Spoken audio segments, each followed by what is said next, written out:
Hello everyone, today we talk about the Vietnam War, or better, bit the background of it, from essentially the French occupation up to the so-called First Indochina War with the French, as you know. So we go through all World War II, essentially, in the events that put Vietnam in connection with other countries, chiefly because of the resistance against Japanese occupation.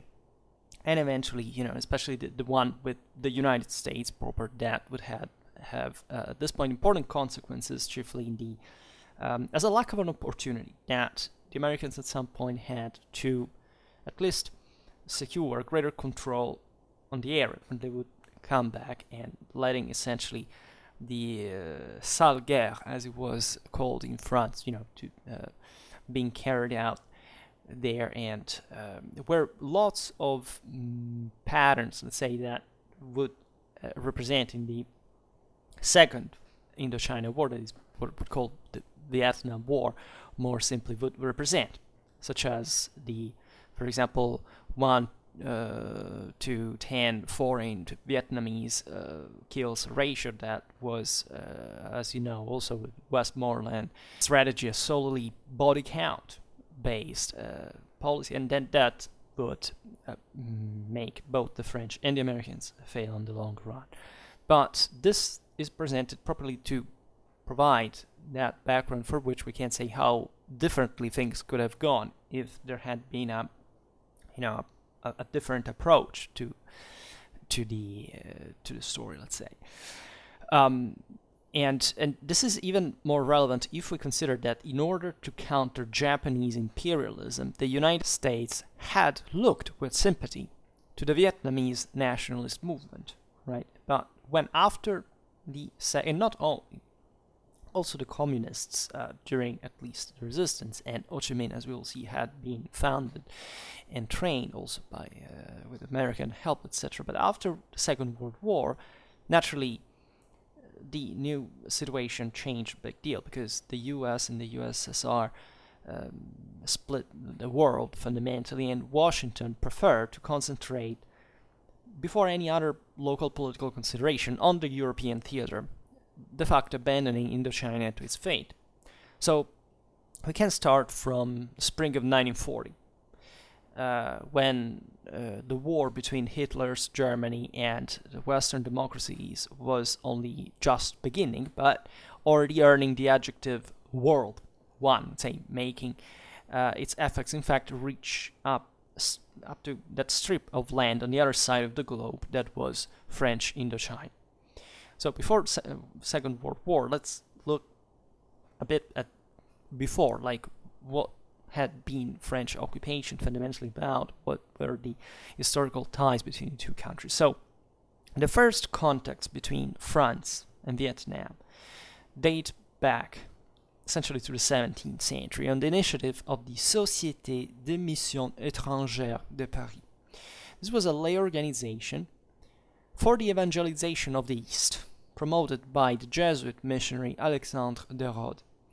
This would be normal, right? Jesuits holding this important net, fundamentally, on behalf of the papacy and Catholic powers to spread Catholicism in the new world, broadly meant. Let's say Asia, Vietnam was not unknown.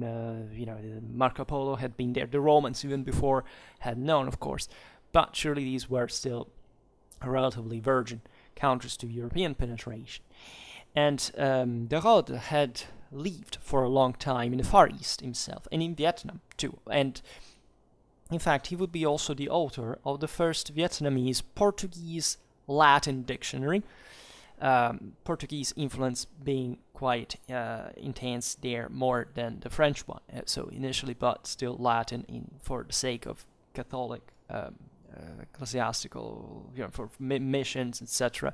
Ecclesiastical organization was necessary. So during the course of time, the missionary activity of the Société provoked the reaction of the local authorities and bloody persecutions. You know that the region of Vietnam was historically in the influence of the Chinese Empire, and in the same China, Christian penetration that at some point became consistent, like one tenth of the population was Christian, at some point brought the Confucian regime fundamentally to repress, sometimes brutally, right, with atrocious persecutions that triggered at that point European reaction for the safeguard of their own interests in the area, because naturally the missions were connected to trade, to economical penetration, traffics, and also naturally the protection of the Christian population, of the native Christianized population. Especially starting from the 19th century, that, as you know, is the century which fundamentally the West surpasses completely, without doubt. Maybe you can look at the 7 Years' War there still, maybe as the turning point, but the 19th is that century, is the moment of blooming, that sense of European domination over the globe. In particular, France, as essentially the second largest colonial power, was increasingly involved in Vietnam, politically but also militarily, in the defense of the Catholic missionaries and the locals converted, and failed the attempt of a diplomatic negotiation in 1858. French Emperor Napoleon III gave green light to the famous gunboat policy that would be fundamentally bombardment, military occupation, deterrence, so delivering Western, in a sense, firepower on these, especially coastal areas where naturally where the amounts of international trade. And in fact, a French naval squadron occupied Saigon, inaugurating the French stay in Indochina that was destined to last essentially almost a century, up to the end of the First Indochina War. And all this went in parallel with a broader involvement against China. Vietnam at this point was controlled fundamentally by some lordships, mostly fundamentally split between the North and the South, but the Chinese influence was important. China had suffered importantly of Western penetration, with the Opium War, this sick giant that, however, towards the end of the century was modernizing in a way.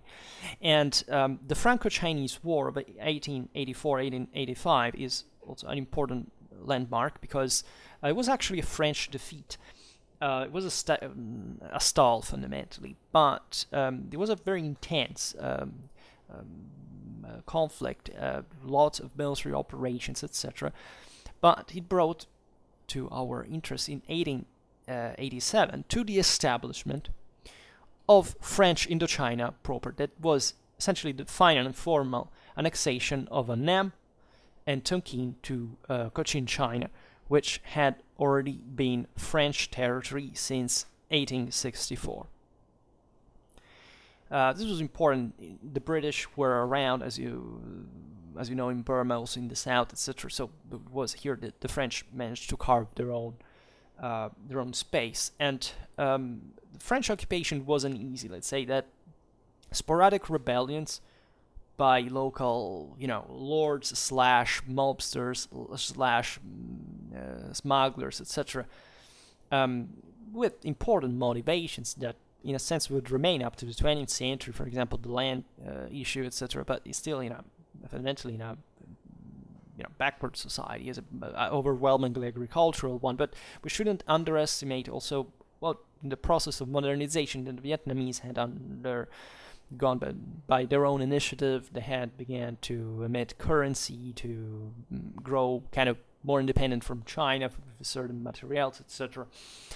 But there were, in fact, under French rule, some sporadic rebellions provoking concern in the colony, but were, however, repressed at that point with the overwhelming French military superiority. But only after the First World War, the nationalist and independence movements would begin to gather support among the population, so making this phenomenon more consistent, properly from a political and strategical point of view, and eventually leading to Vietnamese independence.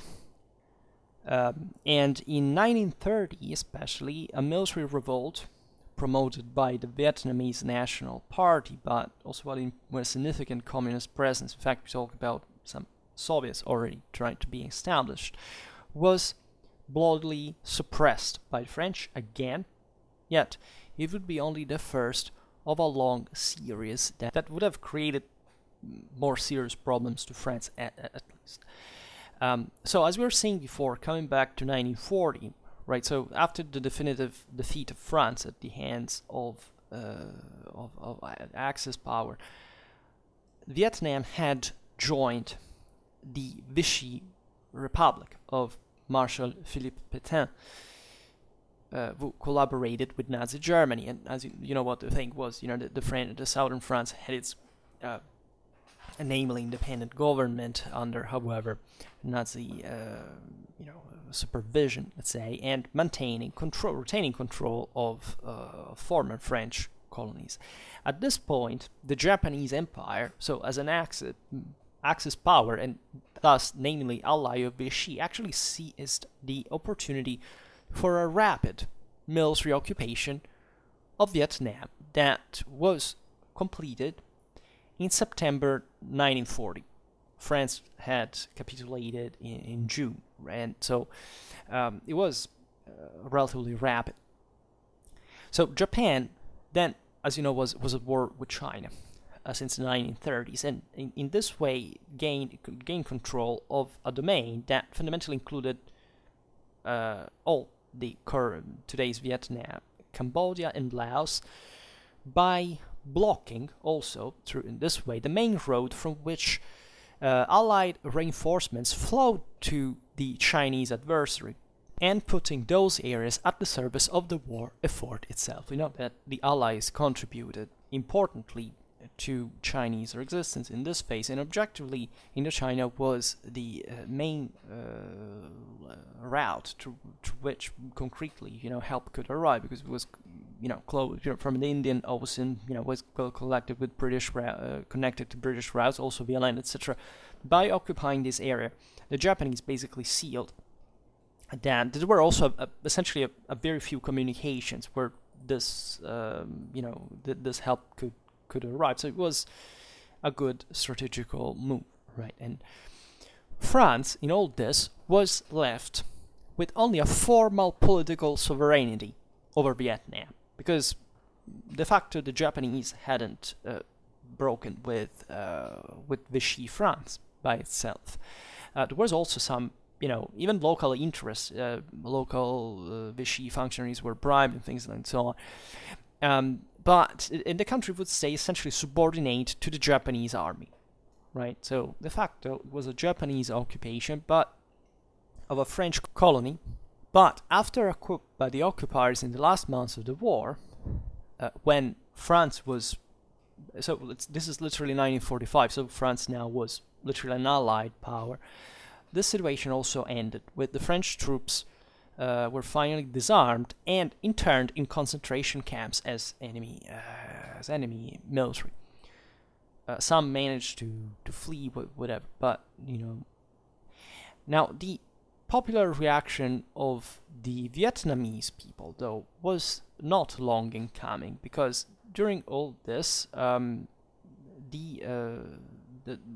locals had activated a form of resistance. In 1941, an anti-Japanese resistance front began its clandestine activity, led by the Viet Minh, the League for the Independence of Vietnam.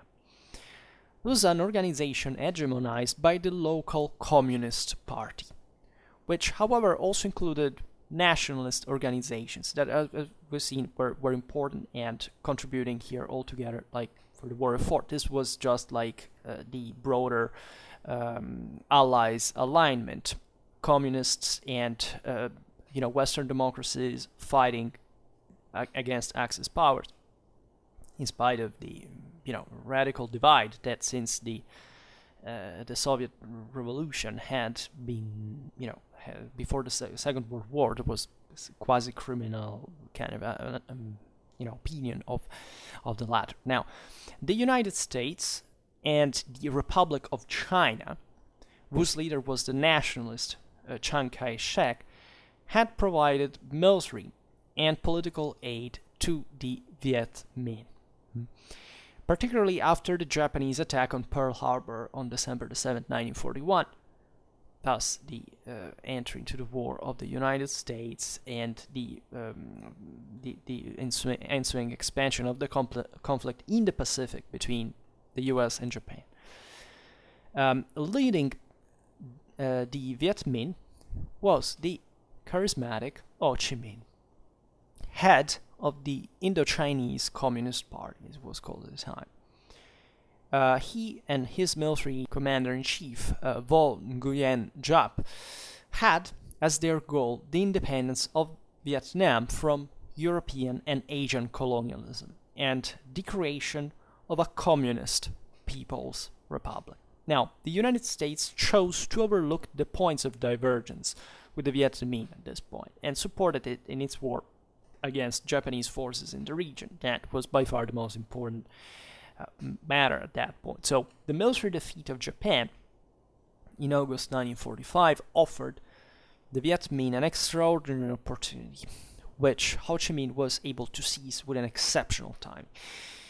Going ahead, he, in fact, would proclaim the birth of the Democratic Republic of Vietnam with a declaration of independence based essentially on the US model, basically almost literally copied, hoping for continued action of US support.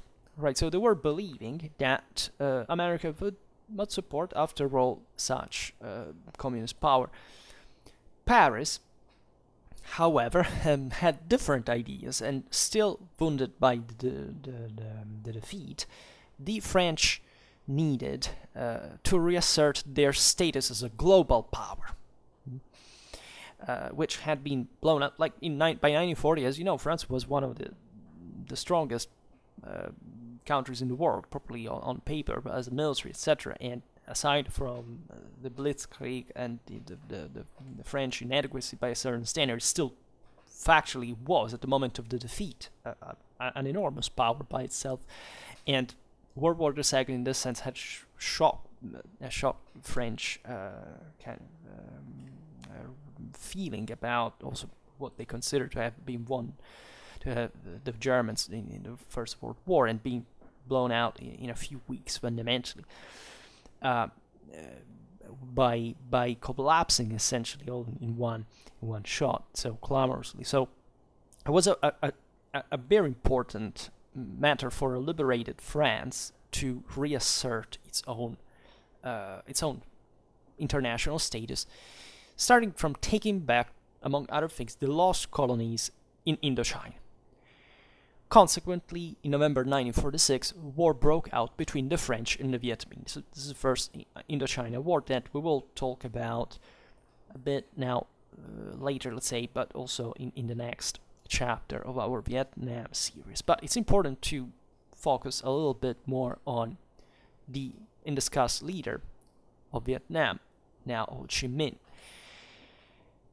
as he would be the key figure also in all the further struggles of Vietnam and the war against the United States, and also on the American support via money, advisors, etc., to the Vietnamese independence during World War II, that actually provided Americans with an important amount of knowledge, of competence and expertise that could have been dramatically useful to prevent, avoid, or at least fight in a different way eventually the Second Indochina War, that as the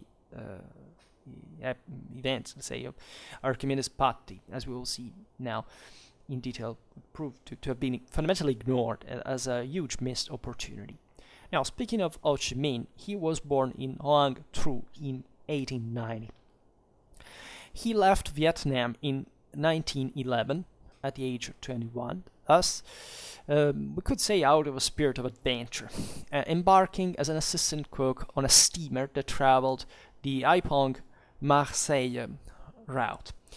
And there are lots of legends, let's say, of myths, in part fueled by the same Ho Chi Minh, but I don't know how many hundreds of different names gave in his lifetime, and stating to have traveled and worked extensively even in the United States, as we'll see now in the UK, in France, but also in Italy, and ending up that is documented instead in Russia, where he spent significant amount, especially in quality of time, for its own communist education. And here it's interesting just to think of the man in that specific historical context, because he was fundamentally a nobody in terms of this international journey. Instead, he managed to exploit that politically to become fundamentally the leader of Vietnamese independence. So after working in France for 2 years, he first stopped in London until the end of the First World War, and then from 1918 in Paris again. In these cities, he had his first contacts with politics and socialist ideas, to which he adhered with enthusiasm. It's said that when he was in the United States, he also had his first connections with the Korean socialists, etc.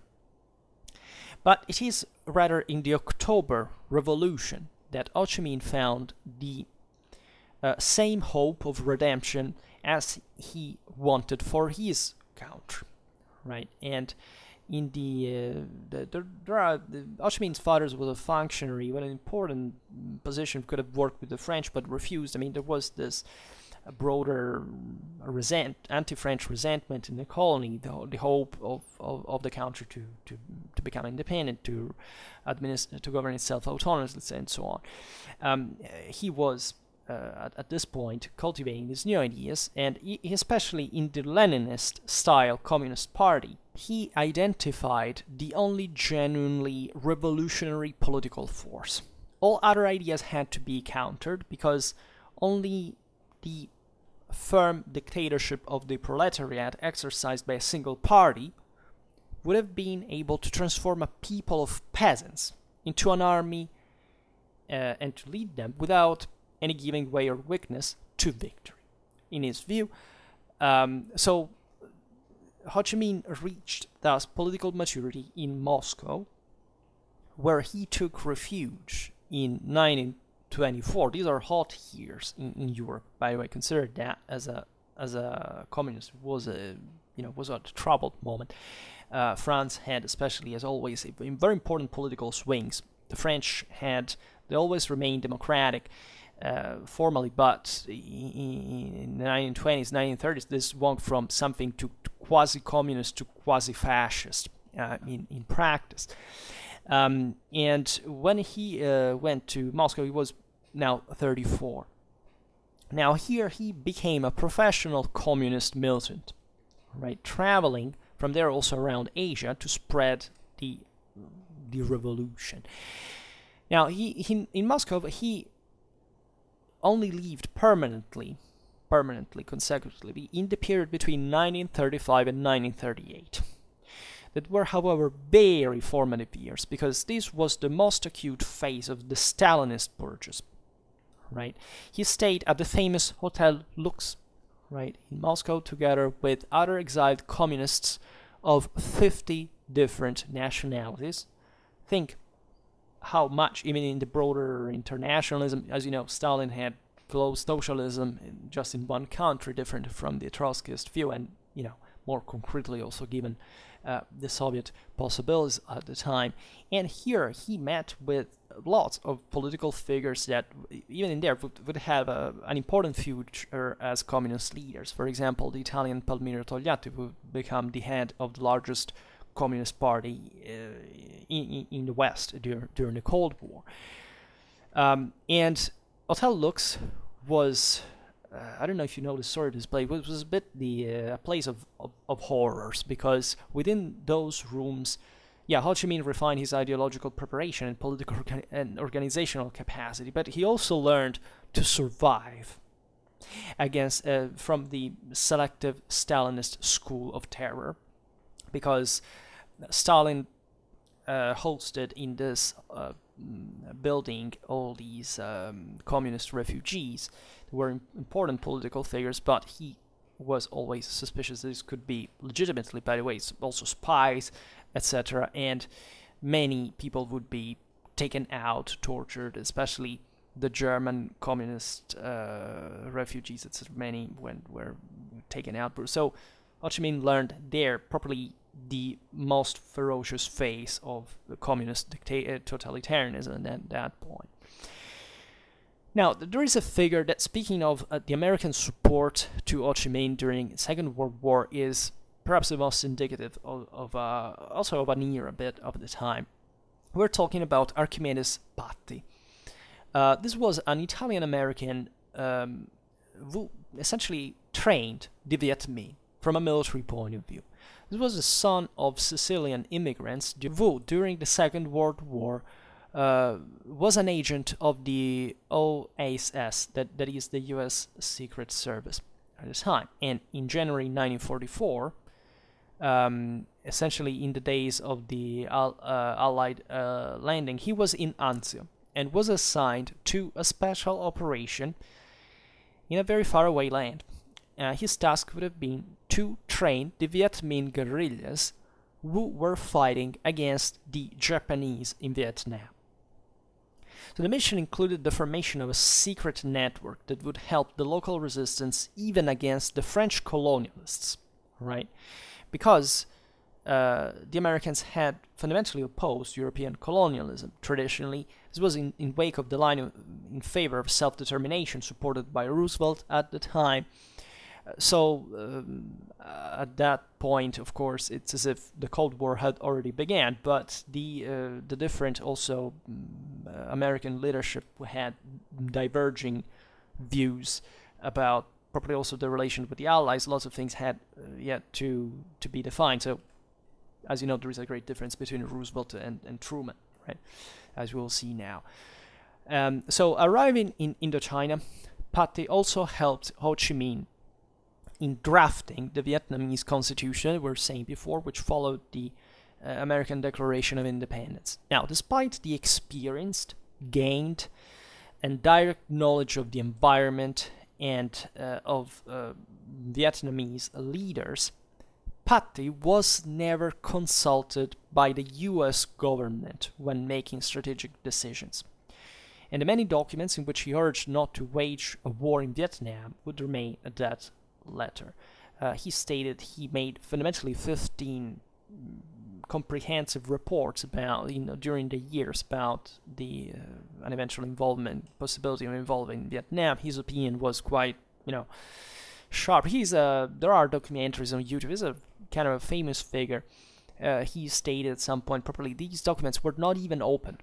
Nobody cared. Like, properly, the political direction was snubbing them, and he was wondering whether this fundamentally had happened also for other operations, the other wars the United States would undertake at some point, and this tells a part of the story naturally of how the Vietnamese question was handled by the United States.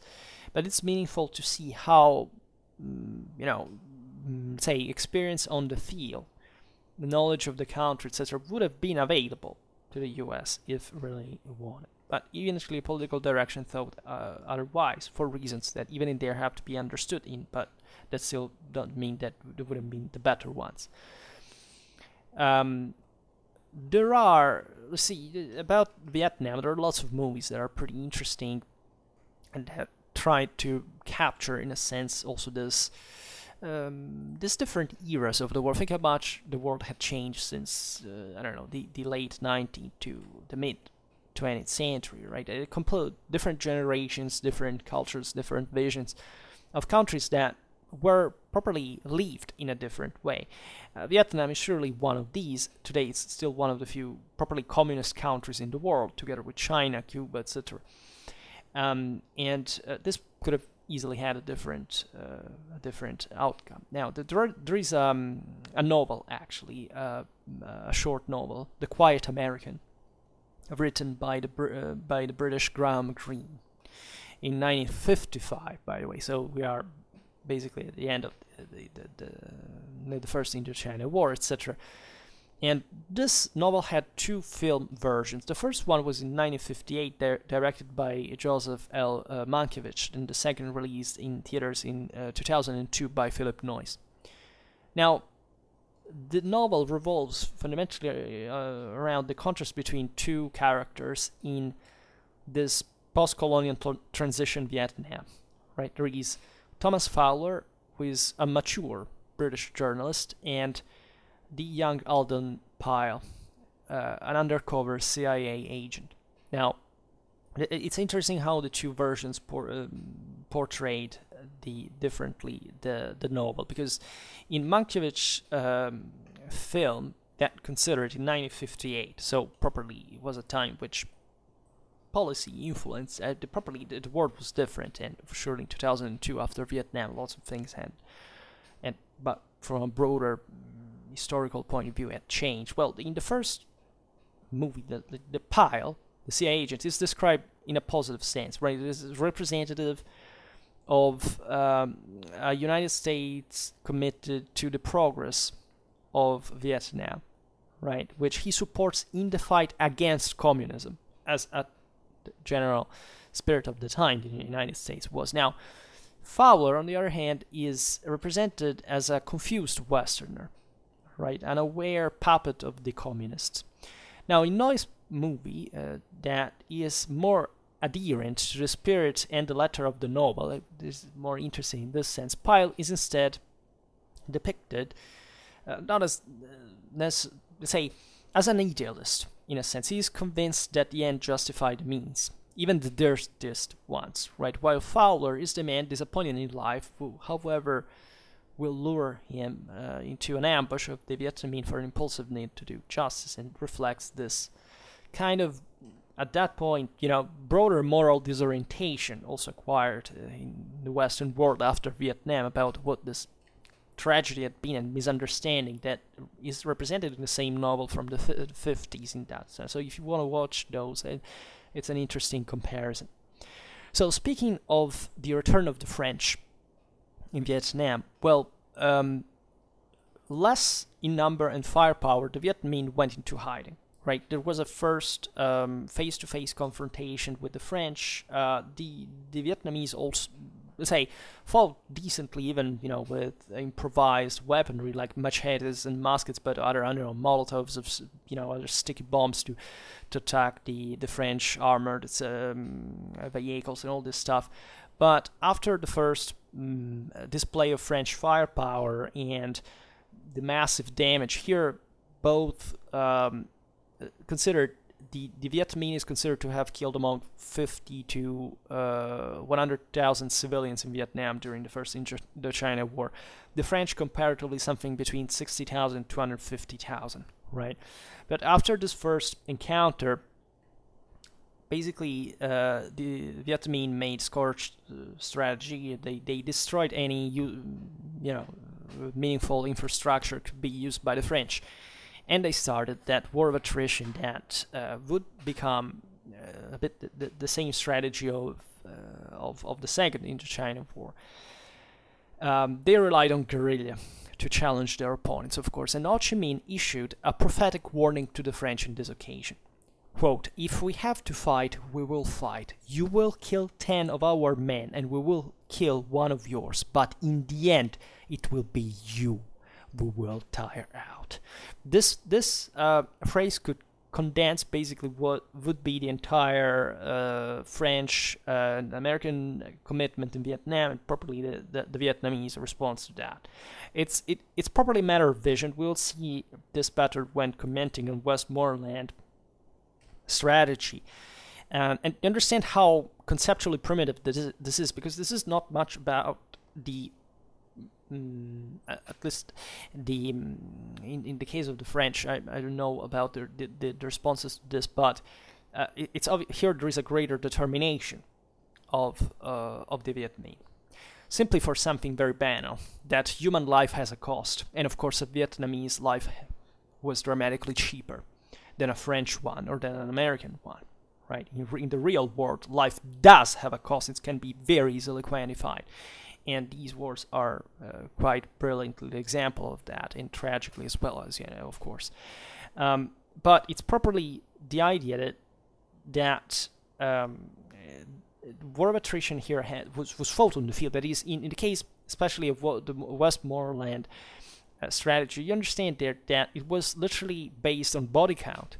That is, his will demand to the American government as the commander-in-chief was literally, we need other men, because if we make the math, if, for one American we kill 10 Vietnamese, it's gonna be fine. The complete misunderstanding of this was that for the Vietnamese, 1 to 10 was a perfectly fine proportion. And that's how they went on winning the war, literally. So, of course, the war could be fought in very different ways, and this is but it's exactly the lack of a broader, view, horizon, possibility, and strategy properly that, was possible, right? It was, of course, this goes beyond eventually the let's say the aversion of American public opinion. Here we're talking properly about the possible capacities of managing the same amount of resources were historically used in a different way. They could have achieved more results, right? So from a strictly military point of view, then simply starting a war in Vietnam might have not been a good idea in the first place. About that, we should say now something also, because the theory of containment is not devoid of substance, right? Of course, at the time, as we'll see now, during the Cold War, it's not that people knew so much what the communists were up to. As you know, everything was closed from the external, so internally everything was concealed, hidden things.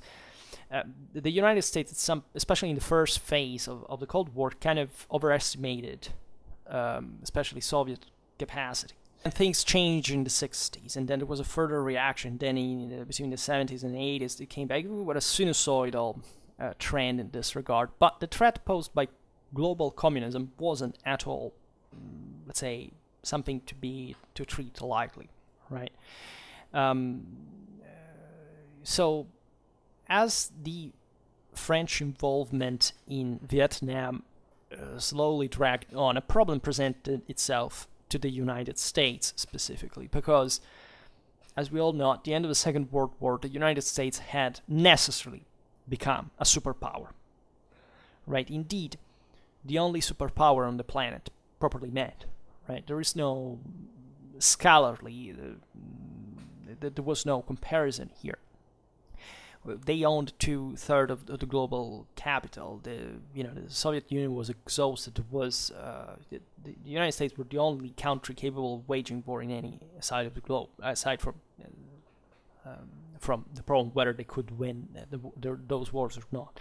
So the point, though, is that the United States had recently just come to be. So not just being properly a young nation in broader historical perspective, but having mostly had normally by mindset a very different view from the role, right? That was needed. All the political determination that this would entail. Western Europe was in ruins, and the United States had to give up their traditional isolationism, right? Taking on the role of the sentinel of the free world against the new threat looming on the horizon. There was the aforementioned global communism. In 1946, President Harry Truman, who succeeded Roosevelt, gave voice to this new international position by saying that the United States would, quote, help all free peoples against the threats of revolution and external attacks.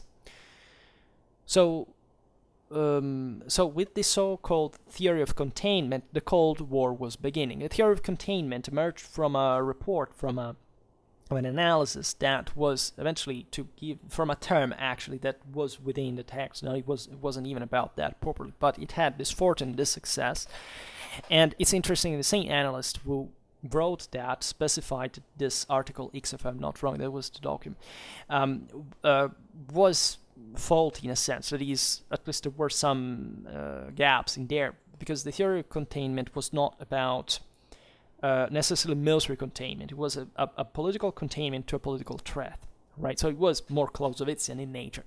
Also, he didn't specify that the properly the solution to this containment would be, as we just said, a military intervention, nor that an American military intervention anywhere would have been, suitable, and that any of that involvement could have been successful in the long run. But this is not just, of course, a file's misunderstanding. This is properly the problem posed at the time with the Cold War, and generally speaking, from both sides, the communists had always had historically, but also from the countries where there's the historical xenophobia and paranoia, etc. But paranoia, as you know, spread also in the West. So it was, in fact, the Cold War, and a moment of great, where the assets being defined were so great, the odds at stake so high, that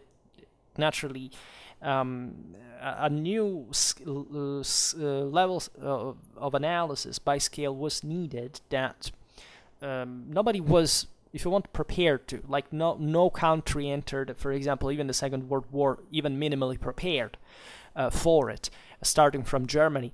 But this necessity of catching up, of always having to be updated on the new armaments, of the new technologies, there was a reasonable, of course, motive to be afraid and to always be on alert, etc. But eventually the threat posed by especially Soviet armies was relatively small. That is to say, even the invasion of Europe was always kind of, thought, conceived, etc. But it, it would have not been done. That is, they didn't arrive to a moment in which, okay, we are going to launch it proper. There were just some plans about that, but the capacities of the Soviet Union, aside from a nuclear arsenal, fundamentally would never present us the possibility of taking over the world concretely, in a reasonable way, right? That without mentioning that there was no such thing like two blocks, like the Western bloc or the Communist bloc didn't factually exist. Think about China and the Soviet Union. They even made war against one another. Think about in Europe, countries like Sweden or Yugoslavia. They were, you couldn't even say from which side they concretely were, aside from the general kind of Sweden more Western, Yugoslavia more Eastern. But in practice, they pursued different poles. Think about Albania, where China was penetrating. I mean, I'm talking about the long run and the Cold War. But to say that, of course, there was no, the paranoia and the threat, the thing was somewhat an unreasonable way also of properly starting from a political and strategical view of the situation. Right, and of course the fear was mostly related to the weapons of mass destruction. That, of course, if they had been launched from both sides, would have been in Europe. We would have been the first ones to be cancelled from the face of the earth. But also, it would have been the end of civilization as we know it, practically. And we went close to it. That is, for incidents, not much the Cuban Missile Crisis, but renowningly enough, Able Archer, that they literally went one step away from launching. But so this tells you how banally it doesn't even take a valid motive to make things, escalate, right? And that was mostly the healthy side of the paranoia. It is properly staying awake about the possibility of needing to fix this, even though at that point, as we were saying, everything would have collapsed proper. Now, the Soviet Union, as we were saying, was too severely tested by the conflict, right? And yet, the United States perceived it to pose a direct threat to themselves, right? Eastern Europe had objectively been overwhelmed by the Soviet armies, and in the upheavals caused by the Second World War, revolutionary ideologies pervaded the areas of world crisis. Right, finding particularly fertile ground in the countless colonies of the former European powers, because these were fundamentally the Western Europeans that they were the only ones essentially having colonies. and the poverty of the third world, of the colonies, of the colonized, etc., would find a very good response for communism that, as you know, spread fast and also in different areas up to late in time, think even about Africa and so on. And that was, in perspective, from a political and strategical point of view, effectively an important field of action where the game was played, because the main powers wouldn't expose themselves into the open conflict in Europe, right? And so all the proxy wars and the general infiltrations that we know were kind of easier in such countries, and that hence also where the domino theory was properly developed, as we will see in the next videos. But I'd say that many American politicians at the time were convinced that the USSR had planned an extensive strategy of expansion and domination, and that many countries of the world were in immediate danger of falling to the Soviet orbit, with a direct attack from outside or through a revolution. Now, as Clausewitzians, we know that this is always a realistic scenario, right? The problem is that the Americans had overly exaggerated this, especially in the wake of the enormous socio-economical problems of the Soviet Union that always was dramatically poor. It basically failed any kind of economical reform they made. They were always lagging behind, etc., but needing to spend also this enormous amount for the armaments, and therefore underperforming dramatically compared to the West in terms of life quality, etc., and being still basically a totalitarian. So, if you had seen this from the Soviet perspective, you've seen how devoid of concrete capacities, but even Vietnam fundamentally. So, if you want a Soviet defeat, because they wouldn't achieve maybe less than others, as we're commenting in the last, but they wouldn't achieve that much at the end of the day from their own personal gain, because as again, there was no such thing like a communist bloc. That's a myth, that's an invention, and that's part also properly of what this whole thing was about, that created more permeability, more instability, but at the same time was never about just one bloc having, an absolute gain and the other not. It depended on the single circumstance. The things were worsened, however, in East Asia, especially by in the late 40s, because so that fueled the American most alarming predictions. We're talking especially in 1949, when the Soviet Union successfully tested its own atomic bomb, and Mao Zedong's communist forces prevailed in the Chinese civil war against the nationalists. So the United States would leave Ho Chi Minh in this sense. Washington, why though? We will see why. Washington had always opposed historically European colonialism, right? It was up to that point an ally of Ho Chi Minh. We've seen how close their ties were. Now, with the international change brought about by the Cold War, however, Asia by itself seemed to become a marginal scenario, right? At least compared to Europe, because the US military analysts still had no doubt that the main battlefield when the Cold War would have turned into a hot one would be Western Germany, famously enough. The problem was not the where, even, but only the when. They were convinced it would have happened. In any case, they would have had to stay sharp about that. So, in anticipation of this inevitable military confrontation that, as you know, would have brought essentially to the Soviet invasion of Western Europe, and the main problem was conquering France, right? That this was the problem. So it was just a time how much the Americans were taking to ship enough troops to Europe, and it was all the race, all that, and there were all plans naturally to fix that. There were many important, secret associations ready in all Western countries to take up arms against the communist occupation and so on. And the most concrete thing the U.S. could do, aside from reinforcing themselves, of course, as the main world power, they should have acted to strengthen its allies in the European theater. And France naturally was the single most important one because it represented the only rear or to the German battlefield, right? So this could not be lost in any way.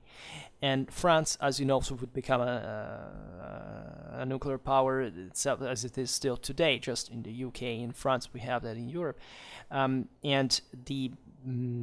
gaining and consolidating French support in the Cold War, therefore, became the priority for the United States. And this meant that in the struggle between France and Vietnam, the US would have had to stop supporting the Viet Minh, right? So Ho Chi Minh, moreover, was not only a communist leader, so factually being ideologically very distant from what at that point the Western world was, but commanded, let's say, a country whose weight was absolutely negligible in the world balance.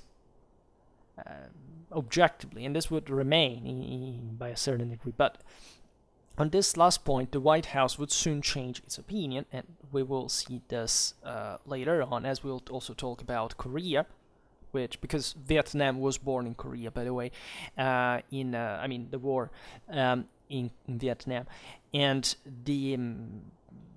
and also, of course, the French defeat in Vietnam and how the Americans would cope at that point with the new government that they established, and all eventually the long escalation starting from the American involvement from 1954 essentially to 1975. So it was a long ride, right? So we will talk about this in the next chapters. For now, I just hope that you enjoyed this video. If you did, please share it. Otherwise, leave a like or subscribe to my channel if you're interested in my upcoming content. And for now, I thank you heartily for listening to me. I wish you a nice time and see you next time. Bye.